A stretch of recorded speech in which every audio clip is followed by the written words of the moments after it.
Para de falar sobre o Flamengo, que fez proposta oficial por Ezequiel Barco, meio atacante argentino que pertence ao Spartak Moscou. Proposta de 15 milhões de euros fixos, mais bônus por metas. Os valores dos bônus não foram revelados.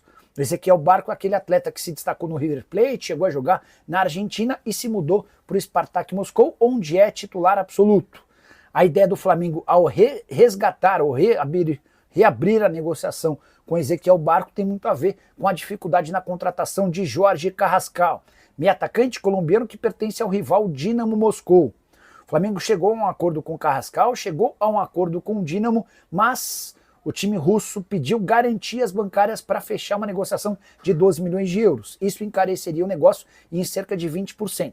Foi o suficiente para que o Flamengo desse um tempo nas tratativas com o Carrascal e reabrisse conversas com o Barco.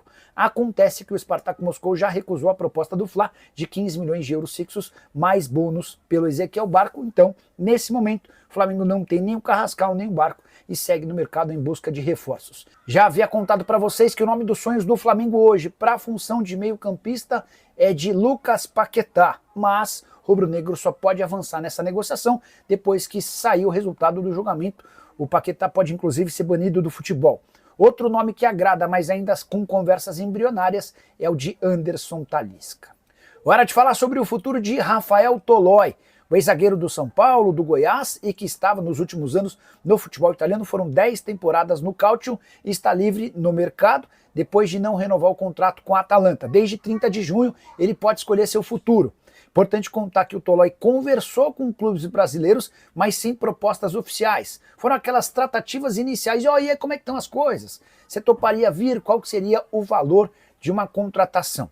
O Tolói chegou a ser especulado no São Paulo, mas assegura que não existem tratativas. Tenho contado para vocês sobre a dificuldade do São Paulo em relação a reforços. Nesse momento, o que parece ser mais plausível é de que o Tolói continue na Itália, até porque de lá ele tem uma proposta do Torino, da Série A e do Pisa, da Série B. Decisão deve acontecer nos próximos dias. Gostaria de ver o Tolói jogando no futebol brasileiro. Alguém que já foi muito rápido, foi perdendo um pouco da velocidade, mas hoje entrega bastante qualidade e ao mesmo tempo disciplina tática de alguém que atuou nos últimos 10 anos na Itália e chegou a ser convocado pela seleção azzurra.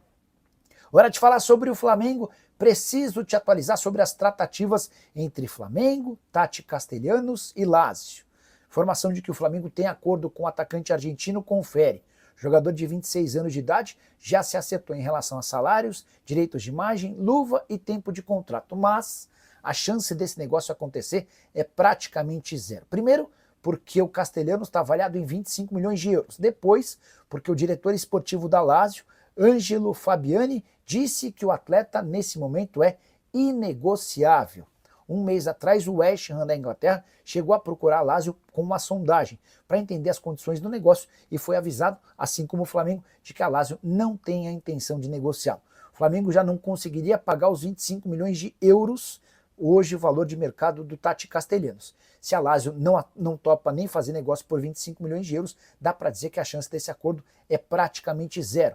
O Castellanos havia sido escolhido pelo José Boto e pelo Felipe Luiz como o centroavante ideal para substituir o Pedro, que está cada vez mais distante da Gávea, não foi relacionado para a partida dessa quarta-feira contra o Santos na Vila Belmiro, segundo jogo seguido em que o Pedro nem sequer é utilizado ou nem sequer vai para o banco de reservas. Vale a lembrança de que depois das críticas fortes feitas pelo Felipe Luiz contra o Pedro, após a vitória contra o São Paulo, o Pedro soltou uma nota criticando as declarações polêmicas do treinador. Só para arrematar, em relação a reforços, o Flamengo monitora uma série de opções no mercado, mas também está muito atento à possibilidade de vendas e qualquer novidade eu conto para vocês. Beleza?